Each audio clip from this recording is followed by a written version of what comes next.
writers, do you remember the song, The Itsy Bitsy Spider? Yeah. Yes? Okay. So let's go ahead and sing this song, and you can do the hands if you want to. The itsy bitsy spider climbed up the water spout. Down came the rain and washed the spider out. Out came the sun and dried up all the rain. And the itsy bitsy spider climbed up the spout again.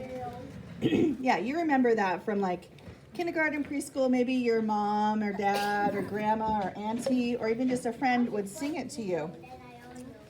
So the itsy bitsy spider climbed up the water spout, and he didn't just like go up the water spout. They gave us a lot of little steps, and that's one of my favorite songs because I can really picture that spider in my head. I can see those spider's legs inching up in itsy bitsy movements, just tiny little movements, which we just did with our hands. Torin, I'm going to count down from 5, and you need to be in your seat. 5, 4, 3, 2, perfect, thank you. So good stories are a lot like that spider. They take small steps. Today I want to teach you that when writers want to write stories that come to life on the page, they tell their stories in small steps, bit by bit. Writers think about the main thing they did and then ask themselves, what exactly happened bit by bit? So our strategy today is tell small steps. So we unfroze our characters yesterday by adding parts where they talked or moved, right? Yeah. And then today we're going to tell little bits of the stories. So think about what you would say if you were writing a story about dinner time and you didn't like some of your food, but you ate it anyway. So think about that for just a second.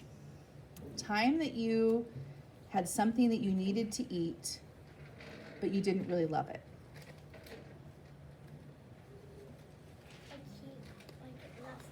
Like maybe I would write, I didn't want to eat the asparagus, but I had to, so I did. When I was a kid, I did not like asparagus. I know which one I hated. Which one do you hate? Zucchini? Ugh. What about anybody else? What do you not like, Liz? Cucumber. Cucumber. Amaiza? Say it louder. Mushrooms. James? Carrots. You guys are naming a lot of vegetables. I guess I did too, huh? I also didn't like liver when I was a kid. I still don't like liver. Reagan? Back in your time when I was like 5 or 6, I didn't like mashed potatoes and just like plain Lena? mozzarella. Mozzarella. Aiden? Salmon. Salmon. Aaron? Pineapple pizza. Oh, let me make sure that your voices are off while other people are talking. James, scoot away from Chloe. Tristan? Pepper. Peppers or pepper? Pepper. Like the vegetable peppers? I like red ones, but I don't like green ones. Yeah, That's how I feel. I know that the pot. Mina? Licorice. Black licorice or red licorice? The black one. Torin? Blueberries. Hunter? Meat, just meat in general. Okay. So, but the thing that I have learned is that the real pro writers often take something as small as eating food you don't like and they stretch the story out, writing it bit by bit. You remember the book that we read? It's been a long time since we read it, but it was about the kid that didn't want to eat the vegetables. Oh, the beans? Yeah, I remember that? The night of the veggie monster. The Night of the Veggie Monster. Yes, you do remember it. Oh, I can't find it right over here right away. But I have part of it. With just the slightest touch, it begins. My fingers become all wiggly. Sit down, please. Not right now. As the pea rests in my mouth, my eyes begin to water. My toes twist and curl up in my shoes. I squirm in my seat. I try to keep control, but the pea is too strong, and I transform into a veggie monster, ready to smash the chairs, ready to tip the table, ready to gulp. I swallowed the pea. I actually swallowed the pea, and it tasted all right, really. Do you remember that? Yeah. Yeah, it was kind of funny. All that buildup to eat just one pea. George McClements, the author, could have just written, I didn't want to eat the pea, but then I did, and it was okay. But instead, he wrote it bit by bit. So let's think about how he did this. I bet he looked at his sketch and remembered the time, and then he asked himself, what happened exactly, step by step? He probably remembered one time when he was a kid and he was forced to eat icky things. Give the I agree signal if that has happened to you. You had to eat something you didn't enjoy. And sitting right there at his desk, it was almost probably like the disgusting food was right in front of him. How many of you can taste that disgusting food right now? Raise your hand. Yeah, I can taste it too. Ugh, makes my face go, ugh. And it made my body revolt at the food as I imagined. Ick! Then he probably remembered how it went, and the story told that to himself.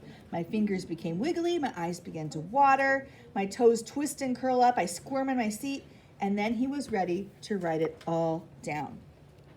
So let's try this together. How about if you guys help me write about this morning when you came to school? All right, today, lots of kids showed up at school, then school started, and later everyone went home. That's the end. Does that sound like a good story? No. No? Okay. So tell me the itsy bitsy steps of how we came to school today. Raise your hand if you can tell me the itsy bitsy steps. Like, who came first to school? What? Who was here first? Me. Torrin, you were here first? What happened when you got to school today?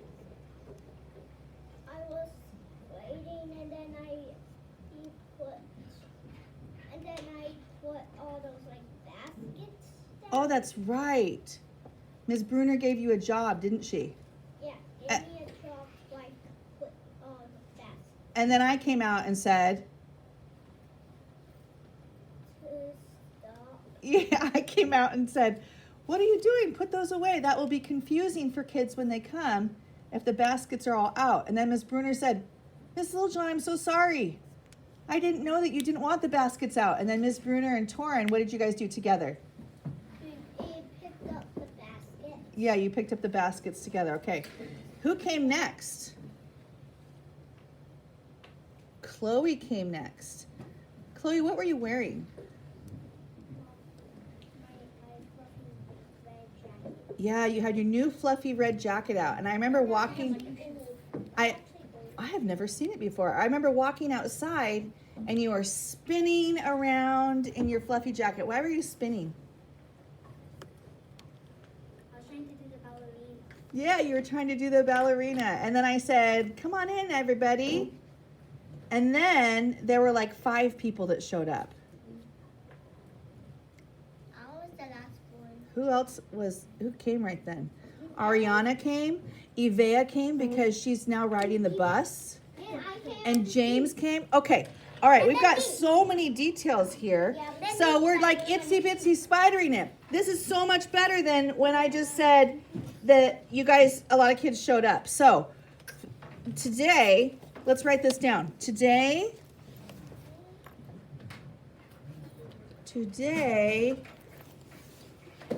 started out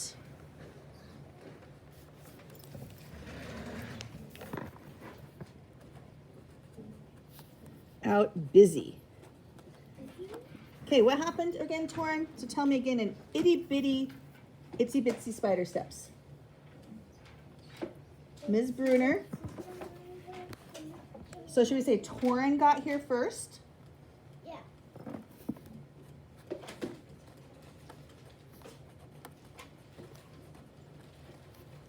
Yeah. And you guys remember what Ms. Bruner had Torrin do? Do the basket. Ms. Bruner told him to put all the baskets out. And then you just came in and said stop. And so Mrs. Littlejohn, what did you say? Use my name. Say Mrs. Littlejohn. Mrs. Littlejohn came and said to stop. Why did I say to stop? It's going to be confusing for the kids. She said, ooh, I said that out loud. One way that we can make your characters come to life is have them say something out loud. Should we say that out loud? Yeah. Okay, so how do I show that we're going to say it out loud? Talking marks. The quotation marks, yeah. She said, what did I say? What was it, Maddox? Stop. Stop. She said, stop. Why did I say to stop? Because it's going to be confusing for the kids. It will be confusing for the kids. Am I done right there? What do I need to do? Do the Other quotation marks? Okay, what happened next? So then, what did you do, Torin, with Miss Bruner? you pick them up. Ms. Bruner, how should I say this? Ms. Bruner Miss Buddha and Toy pick it up. and Torin. And you know what I really love? I really love that Maddox is helping, but I wish more people were helping. So make sure that you have your notebooks closed and your pencil is down. Notebook closed and pencil down. Notebook closed and pencil down. Okay, what's that extra piece of paper that's sitting out there? Thank you. So I want everybody's help right now. Ms. Bruner and Torin picked them up together.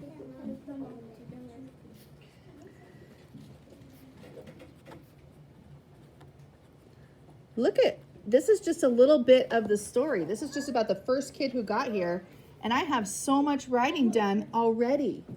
Okay, now I'm going to write the word next. So who came next? Chloe. Chloe arrived. What was she wearing? Her new jacket. So what am I going to write? Her new jacket. I'm going to write her new jacket. Yeah. What am I going to write? Wearing her new. Chloe arrived wearing her red fluffy coat. And what did I see when I opened the door? What was she doing? Who was dancing well like a ballerina? Yeah. She was dancing like a ballerina. And I really can tell that Maddox is listening because he's able to tell all these details. Like I said before, I would love to hear from more of you. Okay, after that, a group of kids came. It was Ariana, then Viva, then me, Ivea, and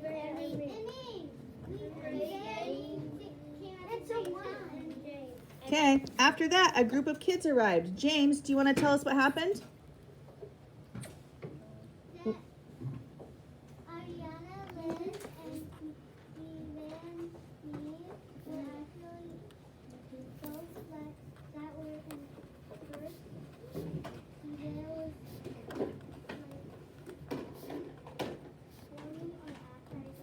Do you guys all ride the bus together?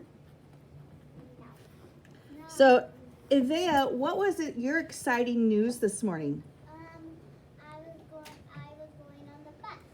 So, was it your first time riding the bus to school? Yeah.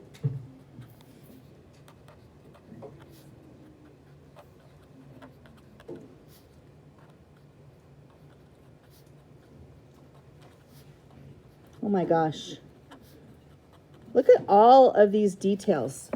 We haven't even gotten into like more than 5 minutes of our day. And from our itsy bitsy spider details, those itsy bitsy steps, make sure you're sitting down. Look at all of this information that we wrote. Look at this story that we have. So, does this sound like a stretched out story? Yes. Yeah. See how much we wrote? Yes. And we're not even more than 5 minutes into today. That's what it means to write itsy bitsy steps. Everyone, show me your itsy bitsy spider hands. Show me your itsy bitsy spider climbing. Those itsy bitsy steps. You might just go like this. That's okay. Or you might go like this. It doesn't matter to me. Or you might go like this. Some people go like this. Some people go like this. Some people go like this. All of it's okay. So before you work on your stories today, I want to remind you that writers take their time when they write. They inch their stories across the page in itsy bitsy little steps. Some of you may be planning a new story today.